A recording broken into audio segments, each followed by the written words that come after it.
अपने देश की शादियों में दूल्हा और दुल्हन के परिवार में कई रस्में रिवाजों की परंपरा चली आ रही है। देश के अलग अलग हिस्सों में समाज के हिसाब से ये रस्में बदलते भी रहती हैं। कहीं शादी से पहले बच्चा पैदा करने की परंपरा है तो कहीं लड़की की शादी परिवार के सभी भाइयों से की जाती है, तो वहीं कहीं दूल्हा और दुल्हन पर कीचड़ पोत दिया जाता है तो कहीं शादी में आए मेहमान दुल्हन के साथ डांस करते हैं। लेकिन क्या आपने कभी शादी की ऐसी परंपरा के बारे में सुना है जहां दूल्हा अपनी ही शादी में शामिल नहीं होता है? जी हाँ, आपके दिमाग में अब जरूर ये सवाल कौंधने शुरू हो गए होंगे कि आखिर भला जब शादी करने दूल्हा ही नहीं जाता होगा तो कौन डालता होगा दुल्हन की मांग में सिंदूर? कैसे निभाई जाती होगी शादी की बाकी सारी रस्में? आपकी इन्हीं सारी सवालों का जवाब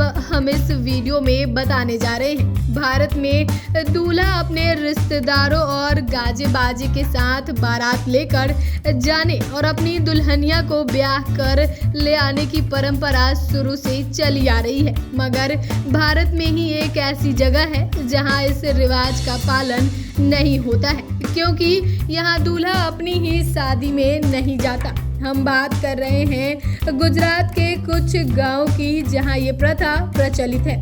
रिपोर्ट के अनुसार गुजरात के 3 आदिवासी गांवों में ये प्रथा है जिसमें दूल्हा अपनी ही शादी में नहीं जाता। वो शेरवानी साफा पहनकर अपनी माँ के साथ घर पर ही रहता है और अपनी दुल्हन के घर आने का इंतजार करता है। आप ये जानकर हैरान रह जाएंगे कि यहाँ की प्रथा के अनुसार लड़की की कुंवारी बहन ही अपनी भाभी के मांग में सिंदूर भरती है और उसे ब्याह कर घर लाती है। अगर बहन ना हो तो परिवार की कोई भी कुंवारी सदस्य सिंदूर लगा सकती है। 3 गांव की इस परंपरा में दूल्हा द्वारा किए जाने वाली सारी रस्में दुल्हन की बहन करती है, यहाँ तक कि मंगल फेरे भी बहन लेती है। यहाँ के लोगों का कहना है कि जब जब इस परंपरा को नहीं माना गया है तब तब लोगों के साथ कुछ बुरा हुआ है, उनकी शादी टूट गई है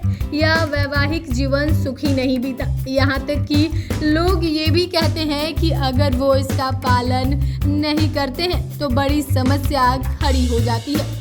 वहीं इस परंपरा के पीछे के कारण को लेकर बात करें तो इस परंपरा के पीछे लोग कुछ लोक कथाओं को कारण मानते हैं। उनका मानना है कि सुरखेरा, सनदा और अंबाला गांव के ग्राम देवता कुंवारे हैं। ऐसे में दूल्हा उन्हें सम्मान देने के लिए घर पर ही रहता है और अपनी बारात में शामिल नहीं होता। घर पर रहने से दूल्हा सुरक्षित और खुशहाल जिंदगी बिताता है। तो फिलहाल के लिए इतना ही। आपको हमारे द्वारा दी गई जानकारी कैसी लगी हमें कमेंट कर जरूर बताएं। साथ ही चैनल को सब्सक्राइब करें, फेसबुक पेज को लाइक करें। वीडियो देखने के लिए आपका धन्यवाद।